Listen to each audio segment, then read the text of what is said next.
আসসালামু আলাইকুম ওয়া রাহমাতুল্লাহি ওয়া বারাকাতুহু। ইন্নাল হামদুলিল্লাহ ওয়াসসালাতু ওয়াসসালামু আলা রাসূলিল্লাহ ওয়া আলা আলিহি ওয়া সাহবিহি ওয়া মান তাবি'আহুম বিইহসানি ইলা ইয়াউমিদ্দিন ওয়া সাল্লামা তাসলিমান কাসীরান আম্মা বা'দ। ঈমানী জ্ঞানের একমাত্র উৎস হলো ওহী। এর পক্ষে আল্লাহ তাআলা বলেন, ইত্তাবিউ মা উনজিলা ইলাইকুম মির রাব্বিকুম ওয়া লা তাত্তাবিউ মিন দুনিহি আউলিয়া কলিলাম মা তাযাক্কারুন। যে তোমাদের প্রতিপালকের পক্ষ থেকে যা অবতীর্ণ হয়েছে তোমরা তার অনুসরণ করো এবং তাকে ছাড়া অন্য কোনো অভিভাবক, অন্য কোনো সঙ্গী, অন্য কোনো আউলিয়ার অনুসরণ করো না। সূরা আরাফের ৩ নম্বর আয়াত। নূহ আলাইহিস সালামের কওমের কথাগুলো আল্লাহ তাআলা এভাবে বলেন, যখন নূহ আলাইহিস সালাম আল্লাহর দিকে আহ্বান করলেন তার কওমকে, তারা বললেন, মা সামি'না বিহাদা ফি আবাইনাল আউয়ালিন। আমরা তো আমাদের পূর্বপুরুষদের, আমাদের বাপ দাদাদের মধ্যে এরকম কথা শুনি নাই যেই কথা নূহ আলাইহিস সালাম নিয়ে আসছেন। সূরা ২৩ মুমিনুন সূরা ২৪ নম্বর আয়াত। ফিরআউন ও তার সম্প্রদায় একই যুক্তিতে আল্লাহর ওহীর উপর ঈমান আনতে অস্বীকার করেছিল।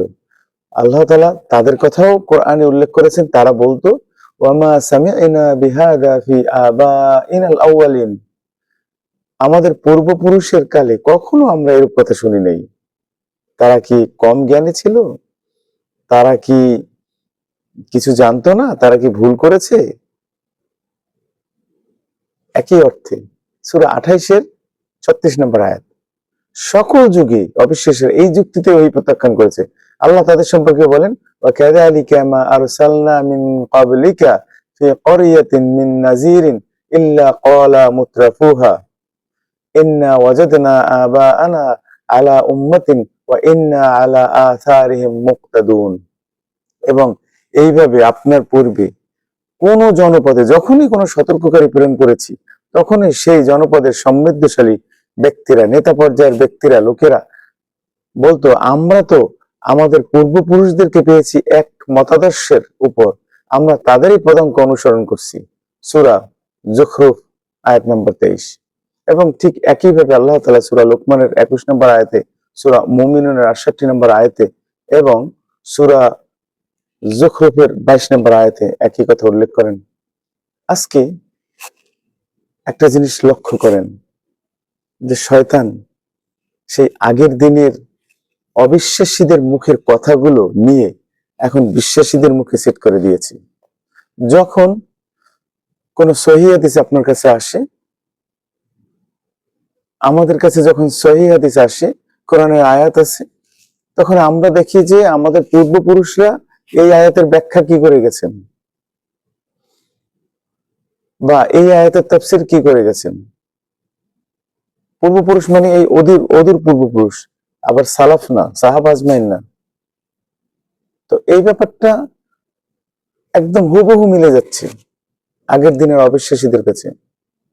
আপনি যখনই বলবেন একটা সহিহ হাদিসে যে দেখো এই হাদিস সহিহ, আর তুমি যেটা আমল করতেছো এটা একটা জয়ীফ হাদিসের উপরে, এটার কোনো ভ্যালু নেই, অনেক সময় হাদিসেই নেই, তো বলবে কি, আরে আমাদের পাক ভারত উপমহাদেশের এত বড় বড় আলেম, হাজার হাজার আলেম, লক্ষ লক্ষ আলেম, যাদের পিছনে, যাদের কথায় লক্ষ লক্ষ মানুষ আলেম হয়েছে, যাদের শিক্ষায়, তারা কি ভুল করেছে? তারা কি জানতো না? তারা কি এই হাদিস পড়ে নাই? হ্যাঁ, তুমি আসছো নতুন কিছু নিয়ে। একই কথা যে অবিশ্বাসীদের কে পিছনে যে যুক্তি ছিল, আল্লাহর ওহীকে অস্বীকার করার যে যুক্তি ছিল, তা ছিল যে তাদের পূর্বপুরুষ, তাদের প্রচলিত নিয়ম যেটা চলে আসছে, যেটা তারা পাইছে, তারা একই কথা বলতো। ইব্রাহিম আলাইহিস সালামের দোহাই দিত, ইসমাইল আলাইহিস সালামের দোহাই দিত, তারা মক্কার কাফেরদের কথা বলতেছি। আল্লাহ তাআলা বলেন যে যে তাদের থেকে আমাদের পূর্বপুরুষরা পাইছে এবং আমরা আমাদের পূর্বপুরুষদের থেকে পাইছি। এজন্য তারা নিশ্চয়ই, তারা যেহেতু নবী রাসূল ছিলেন, তো আমরা যেহেতু তাদের কাছ থেকে এরকম পরম্পরায় পাইছি, তো আমরা এটার উপরে আমল করব। এখন কথা হলো, মক্কার কাফেররা তারা কি ইব্রাহিম আলাইহিস সালামকে দেখছেন? তারা কি ইসমাইল আলাইহিস সালামকে দেখছেন? শোনা কথায় তারা বিশ্বাস করে করে আসতেছেন। আল্লাহ তাআলা তাদেরকে বলেন যে ঠিক আছে, কুল হাতু বুরহানুকুম ইন কুনতুম সাদিকিন, যে তোমরা একটা দলিল দেখাও, তোমাদের কাছে কি কোরআনের থেকে আগে অন্য কোনো কিতাব নাজিল করেছি, শক্তিশালী কিতাব যেটা তোমরা শক্ত করে আঁকড়ে ধরে আছো যে আমরা ওখান থেকে পাইছি?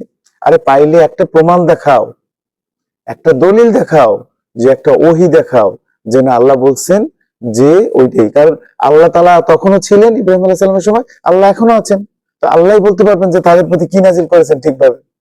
আমরা শোনার কথা পারবো না। একই ভাবে ওয়াল্লাহি ওয়াল্লাহি একই ভাবে আজকে আমাদের দেশের বিশ্বাসীগণ, মুমিনগণ বলে আরে এই যেমন ধরুন বেতের নামাজ, আমি গত 7 বছর থেকে বলছি ভাই, তোমরা যেই পদ্ধতিতে বেতের নামাজ পড়তেছো, দ্বিতীয় রাকাতে বসতেছো তাশাহুদে এবং তৃতীয় রাকাতে একটা উল্টা তাকবীর দিতেছো, যে এইরকম একটা এর পক্ষে যে কোনো সাহাবা আজমাইন আমল করছে বা নবী সাল্লাল্লাহু আলাইহি ওয়াসাল্লাম এইভাবে পড়তে বলছেন বা এইভাবে পড়ছেন, একটা দলিল দেখাও, একটা হাদিস দেখাও।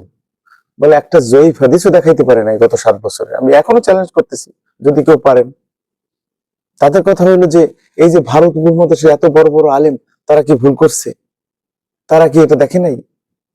তো আল্লাহর ওহীর অর্থাৎ কোরআন এবং সুন্নাহর বিপক্ষে একে প্রত্যাখ্যান করার জন্য তাদের কাছে অকাট্য দলিল আছে যে আমরা আমরা আমাদের পূর্বপুরুষদের কাছ থেকে, আমাদের বড় বড় আলেমদের কাছ থেকে পাইছি। তারা এটা কি জানে নাই? তারা কি ভুল করছে? তাদের কি জ্ঞান কম ছিল? এত এলেম শিক্ষা করছে তারা? তো এইটা হলো তাদের অকাট্য দলিল। আর এই কথাই আল্লাহ তাআলা কোরআনের বিভিন্ন জায়গায় বলেন। আল্লাহ তাআলা এও বলেন যে, হে মুহাম্মদ সাল্লাল্লাহু আলাইহি ওয়াসাল্লাম, আপনি বলেন যে আচ্ছা তোমরা যেই জিনিসটার আমল করতেছো, এর থেকেও যদি উত্তম কিছু আমি নিয়ে আসি তোমাদের জন্য, তোমরা কি সেটাও প্রত্যাখ্যান করবে তোমাদের বাপদাদাদের দোহাই দিয়ে? দেখেন আল্লাহ তাআলা কত কত মহান, যে কিভাবে আল্লাহ তাআলা এই মানুষকে শিক্ষা দিচ্ছেন। অথচ আমরা আজকে আমরা কোরআন এবং সুন্নাহকে প্রত্যাখ্যান করছি এই কথা বলে যে আমাদের আলেমগণ কি ভুল করছেন? আরে ভুল করছেন না করছেন প্রমাণ তো দেখাও। ওহীর মাধ্যমে প্রমাণ কে দেখাবে যে কোনটা সত্য, কোনটা ইবাদত, কোনটা আল্লাহ কবুল করবেন, কোনটায় কতটা সওয়াব দিবে? এই কথাগুলো কে বলবেন? আল্লাহ নিশ্চয়ই আল্লাহ বলবেন, কারণ এর মালিক আল্লাহ। গায়বী বিষয়ের মালিক হলেন আল্লাহ। মনে করেন এই যে বলে যে আল্লাহ রাস্তায় বের হইলে, তবলিগের লোকজন বলে যে আল্লাহ রাস্তায় বের হয়ে 2 রাকাত নামাজ পড়লে 49 কোটি রাকাতের সওয়াব দিবে। আচ্ছা তাদেরকে প্রশ্ন করেন সওয়াবটা কে দিবেন? বলবে আল্লাহ। আচ্ছা আল্লাহ যে সওয়াব দিবেন এই কথাটা কে জানবেন? মানুষের মধ্যে কে জানবেন? নিশ্চয় নবী।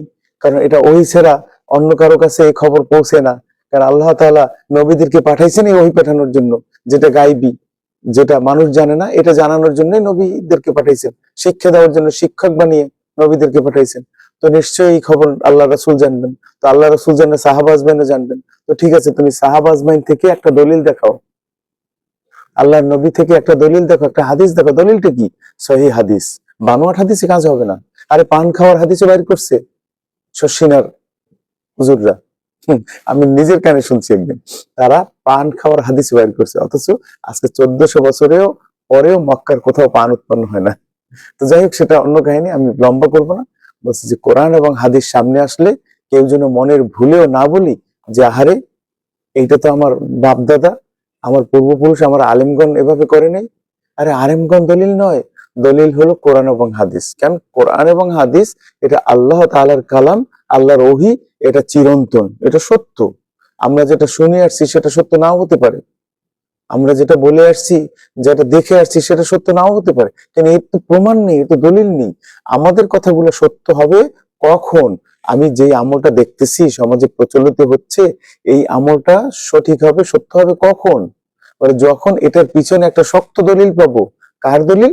রাসূলুল্লাহ সাল্লাল্লাহু আলাইহি ওয়াসাল্লামের হাদিস পাবো, বা কোরআন আল্লাহ তাআলার সরাসরি আয়াত পাবো।